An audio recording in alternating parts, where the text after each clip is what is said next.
Bismillahirrahmanirrahim. Assalamualaikum warahmatullahi wabarakatuh. Pakai ini lagi. Alhamdulillahirabbil alamin. Wabihi nasta'inu ala umuri dunya waddin. Wassalatu wassalamu ala asrofil anbiya'i wal mursalin sayyidina Muhammadin wa ala alihi washabihi ajma'in, amma ba'du.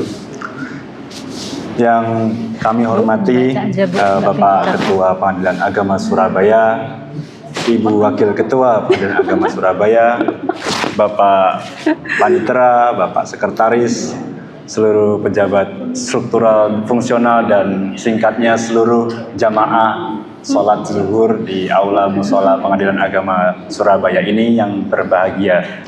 Alhamdulillah, kita telah memasuki minggu kedua, yang artinya kita sudah lebih terlatih, lebih bisa fokus secara fisik maupun mental untuk melakukan ibadah puasa sekaligus melakukan aktivitas kita sehari-hari, di mana tentunya kita mengharapkan selalu ridha Allah Subhanahu wa taala. Pertama-tama mari kita ucapkan rasa syukur kita kehadirat Allah Subhanahu wa taala, karena pasti akan karunia-Nya, akan nikmatnya kita dapat berkumpul siang hari ini untuk melakukan kegiatan yang insya Allah untuk mencari ridhonya, yaitu mendengarkan kultum ataupun tausiah yang diselenggarakan di Aula Mushola Pengadilan Agama Surabaya ini. Kemudian salawat serta salam senantiasa insya Allah curahkan kepada Nabi besar Muhammad Sallallahu Alaihi Wasallam,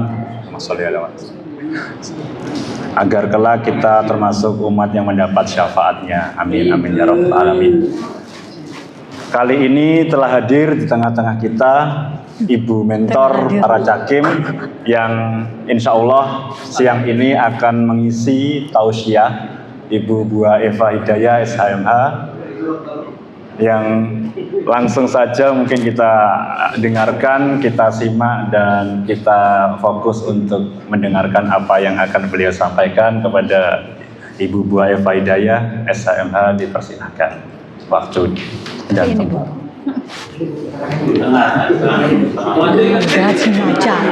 Sini aja. Assalamualaikum warahmatullahi wabarakatuh. Bismillahirrahmanirrahim. Alhamdulillah, alhamdulillah, alhamdulillah. Al-Malikul Haqqul Mubin, Ar-Rahmanul Hakimul Mubin, As-Salamul Qaharul Mubin, Al-Wahabur Rozakul Mubin. Ashadu an la ilaha illallah wa ashadu anna Muhammad abduhu wa rasul. Allahumma sholli ala Muhammad wa ala alimu wa ashabihi wa salam. Rabbi sholli sadrik wa yassirli amri wahlul uqdatam min lisani yafqahu qauli. Yang saya muliakan Bapak Ketua Pengadilan Agama Surabaya, Ibu Wakil Ketua Pengadilan Agama Surabaya, para hakim dan karyawan Pengadilan Agama Surabaya yang saya hormati. Sebenarnya saya juga kaget, Pak Ketua, ditunjuk untuk ikut berceramah di bulan yang baik ini, karena selama ini saya tidak pernah berceramah, karena saya merasa malu kalau ceramah di depan para penceramah. Itu sama saja saya mengisi garam di lautan. Tapi apa yang telah diamanahkan ke saya, ya saya berusaha untuk mencobanya. Mungkin ini saya tidak bisa seperti teman-teman para penceramah yang tidak membaca. Jadi ini saya membaca, mohon maaf. Ini saya mengambil suatu kisah dalam kehidupan Rasulullah Shallallahu Alaihi Wasallam. Itu dalam sebuah riwayat diceritakan bahwa suatu ketika Rasulullah Shallallahu Alaihi Wasallam bersama sahabat-sahabat beliau, Abu Bakar As-Siddiq, Umar bin Khattab, dan Utsman bin Affan, berkunjung ke rumah Ali bin Abi Thalib dan Fatimah. Layaknya seorang tamu, Ali bin Abi Thalib dan istrinya Fatimah itu menyambut kedatangan mereka. Kemudian disuruh masuk dan dipersilakan duduk. Beberapa saat kemudian Fatimah ke dapur mencari hidangan untuk Rasulullah Shallallahu Alaihi Wasallam yang merupakan ayahnya dan sahabat-sahabatnya. Adapun hidangan yang dibawa Fatimah adalah madu yang diletakkan di sebuah mangkuk yang indah.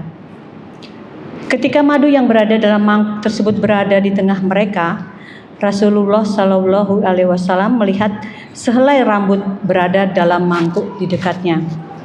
Dalam mangkuk yang di dekatnya. Kemudian Rasulullah Shallallahu Alaihi Wasallam itu mengambil ketiganya, madu dengan mangkuk dan selai rambut tersebut. Lalu Rasulullah berkata kepada semua sahabatnya, coba kamu membuat perumpamaan dari yang tiga ini, madu, mangkuk, dan sehelai rambut. Kemudian masing-masing mereka membuat perumpamaan. Giliran yang pertama itu dipersilakan kepada Abu Bakar As-Siddiq. Abu Bakar memulai dengan mengatakan, iman itu lebih cantik dari mangkuk cantik ini. Orang beriman lebih manis dari madu, dan mempertahankan iman lebih susah dari meniti sehelai rambut. Rasulullah berdecak kagum dengan perumpamaan Abu Bakar tersebut. Selanjutnya Umar bin Khattab dipersilakan. Kemudian Umar menyahut, kerajaan lebih cantik dari mangkuk yang cantik ini. Seorang raja lebih manis dari madu, dan memerintah dengan adil lebih sulit dari meniti sehelai rambut. Rasulullah pun memuji perumpamaan Umar bin Khattab. Kesempatan selanjutnya diberikan kepada Utsman bin Affan. Utsman pun tak kalah mengeluarkan pendapatnya. Ilmu lebih cantik dari mangkuk yang cantik ini.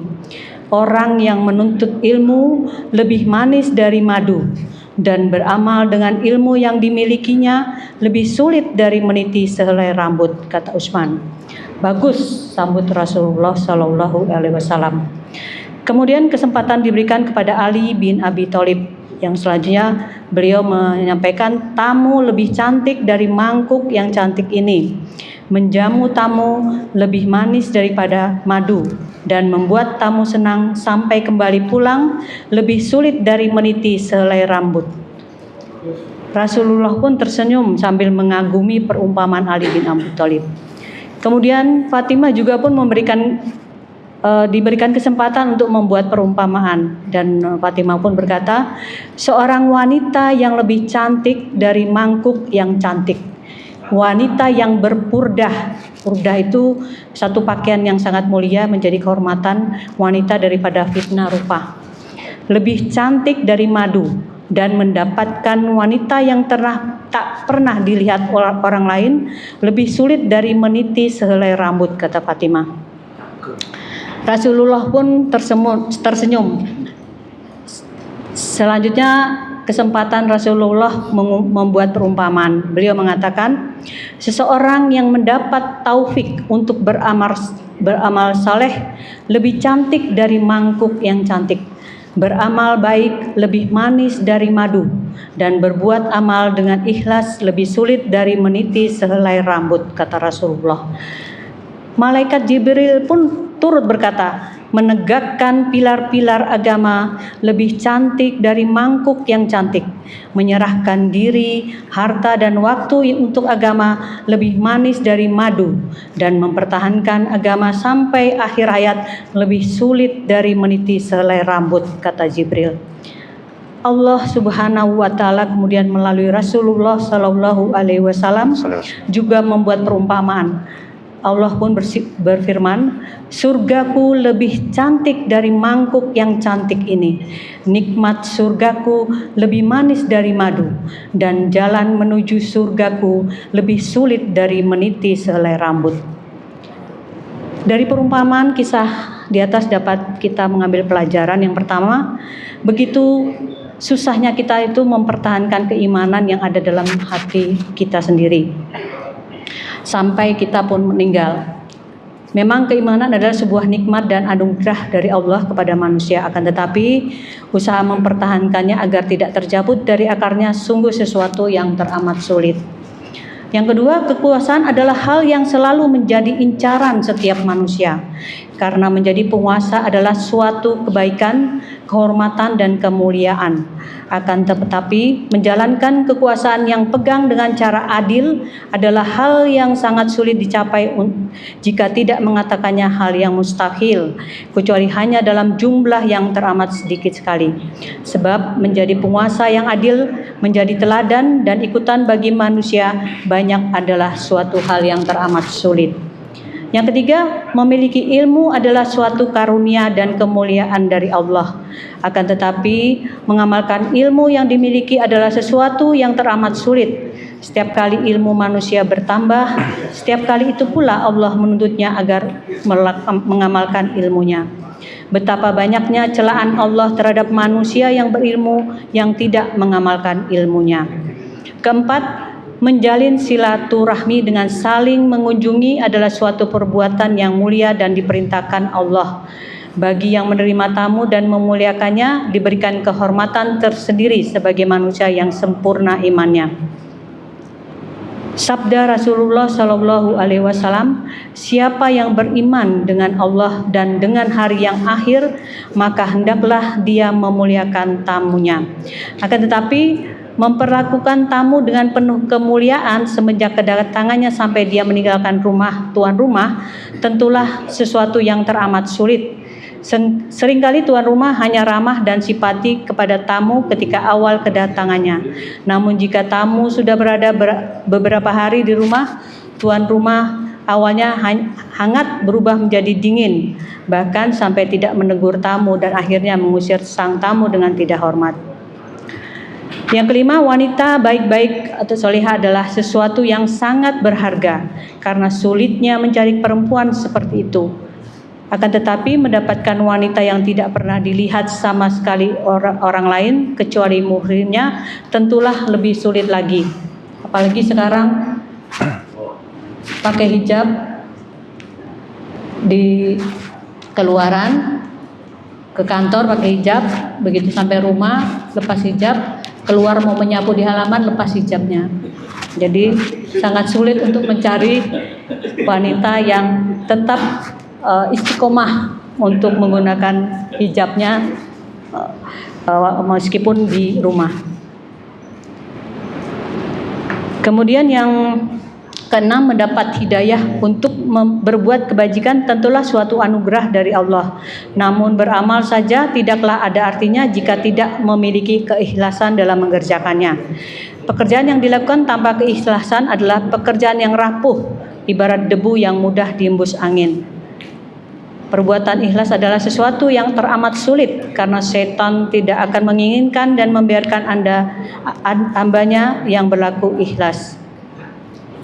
Yang ketujuh, betapa surga sebagai puncak dan muara segala bentuk kenikmatan adalah sesuatu yang teramat susah memperolehnya. Surga akan didapatkan setelah manusia melewati kesungguhan menghadapi serangkaian ujian yang sangat panjang. Tidaklah surga akan diberikan Allah kepada hambanya sebelum dia mengetahui kesungguhan dan perjuangan hambanya. Innalil muttaqina inda rabbihim jannatin na'im. Sesungguhnya bagi orang-orang yang bertakwa disediakan surga-surga yang penuh kenikmatan di sisi Tuhannya. Semua perumpamaan di atas pada hakikatnya bukan berarti sesuatu yang tidak mungkin dilakukan, namun lebih menunjukkan arti susahnya berbuat yang demikian itu, yaitu susahnya mempertahankan keimanan, berlaku adil terhadap amanah berupa kekuasaan, mengamalkan ilmu dengan sempurna, memuliakan tamu secara sempurna, wanita yang benar-benar bersih dan terjaga, beramal dengan ikhlas serta mendapatkan surga Allah. Kalaupun itu ditemukan, maka amat sedikit yang mampu melakukannya.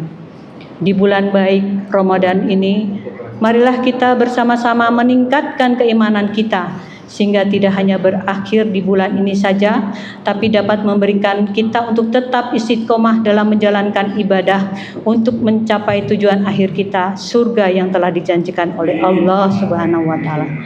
Akhir kalam, subhanakallahumma wa bihamdika asyhadu an la ilaha illa anta astaghfiruka wa atubu ilaik. Assalamualaikum warahmatullahi wabarakatuh. Waalaikumsalam. Terima kasih Bu Eva atas yang telah disampaikan, bahwa baru saja kita telah mendengar sepenggal kisah yang insya Allah dengan hal itu kita dapat meneladani dan dapat diambil hikmah serta mengimplementasikannya pada kehidupan kita sehari-hari agar senantiasa kita selalu mendapatkan rahmat dan ridha dari Allah Subhanahu wa taala. Akhir kata, atas khilaf yang telah disampaikan oleh saya pun mohon maaf sebesar-besarnya. Kita tutup, tadi sudah dibacakan doa kafaratul majelis, maka cukup sekian. Wassalamualaikum taufiq wal hidayah. Wassalamualaikum warahmatullahi wabarakatuh.